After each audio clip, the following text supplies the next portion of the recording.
Weeks after Donald Trump declared the world a safer place following his historic summit with Kim Jong-un, Mike Pompeo is due to arrive in Pyongyang on Friday amid growing doubts over the regime's willingness to abandon its nuclear weapons. The Secretary of State is expected to meet Kim in person in Pyongyang, according to the White House, though details of the agenda have not yet been released.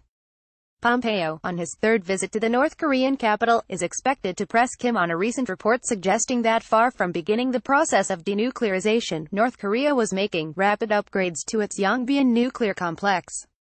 Unnamed U.S. intelligence officials also concluded that North Korea does not intend to completely give up its nuclear stockpile. Pompeo will also use his visit to consult and reassure Washington's allies in the region, with meetings planned with Japanese and South Korean officials in Tokyo on Sunday. Japan has voiced support for the leader's Singapore declaration, but reacted cautiously to Trump's decision to cancel a joint U.S.-South Korea military exercise scheduled for August. Pompeo must establish how far North Korea's nuclear and missile programs have advanced before U.S. officials can even attempt to draw up a potential timeline for America's central demand, their complete, irreversible and verifiable dismantlement, CVID. At present, the U.S. has no reliable information on where all of North Korea's production and testing facilities are located or the size of its ballistic inventory. In a tweet this week, Trump said Washington and Pyongyang had been having many good conversations with North Korea over denuclearization.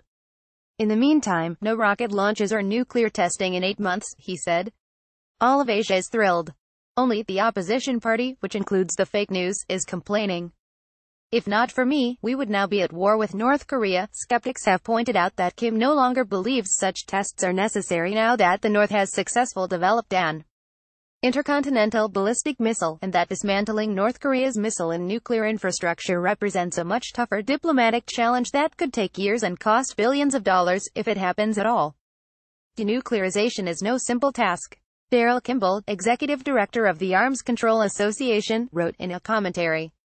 There is no precedent for a country that has openly tested nuclear weapons and developed a nuclear arsenal and infrastructure as substantial as the one in North Korea to give up its nuclear weapons. Experts have played down Trump's upbeat appraisal of his 12th of June meeting with Kim in Singapore, where the leaders made a loose commitment to work towards the denuclearization of the Korean peninsula and agreed goodwill measures such as the possible return of the remains of U.S. soldiers from the 1950-53 Korean War.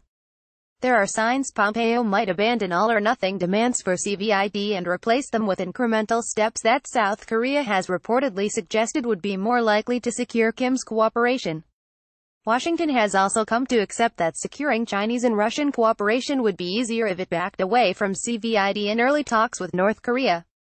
The choice was either bend it or break it, a U.S. official told Reuters. Patrick Cronin of the Center for a New American Security said, the U.S. may be exploring the degree to which he will dismantle major programs within the coming months, and if dropping some language to do this is required, Washington seems willing to do that at this point. It remains to be seen if Pompeo will present Kim with a timeline for denuclearization. National Security Advisor John Bolton's claim that North Korea could complete that goal in the space of a year was met with widespread skepticism, even by administration officials.